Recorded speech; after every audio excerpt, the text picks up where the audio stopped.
Bismillahirrahmanirrahim. Assalamu alaikum everyone. I hope that you people are well. Today I am outside Petrosains.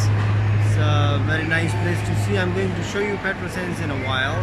I'm going to take you inside and show you what is inside this place. But before I show you around, I wanted to discuss a topic with you, and the topic is the difference between discounting and reverse discounting.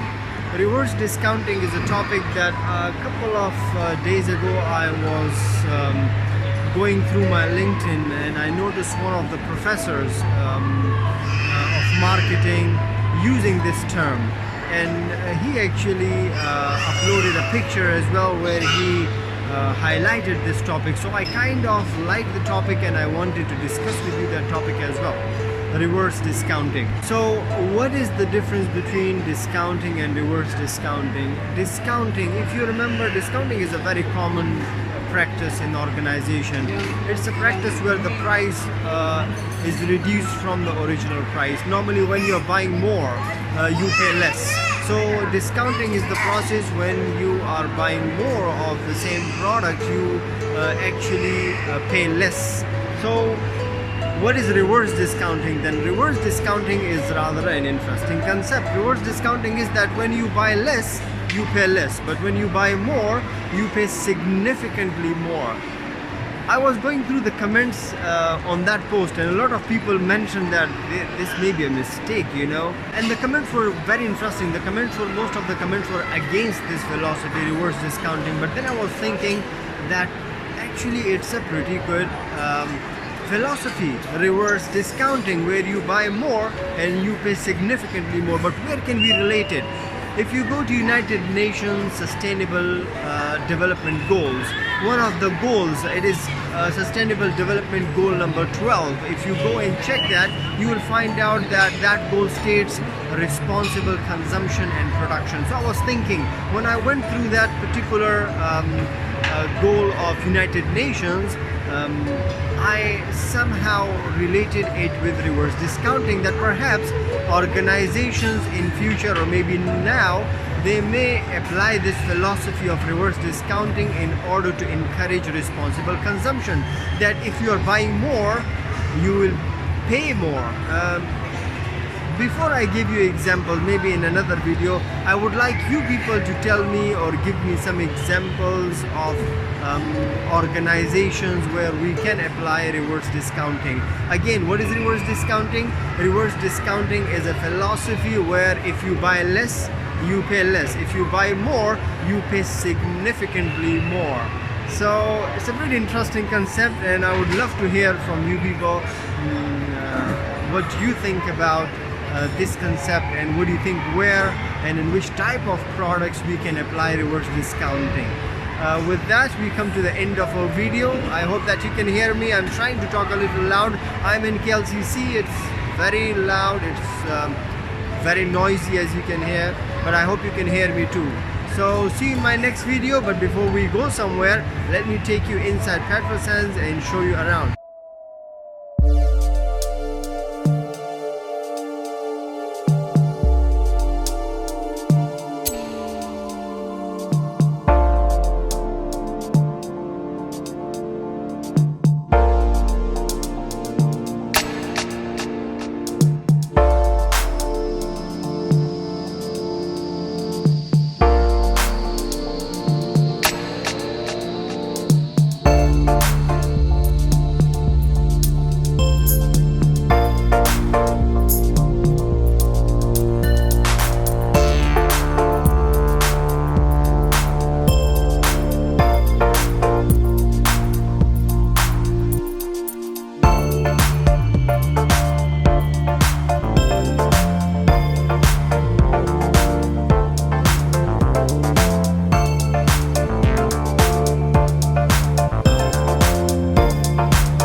in the next video. Thank you so much. Assalamu alaikum. Bye.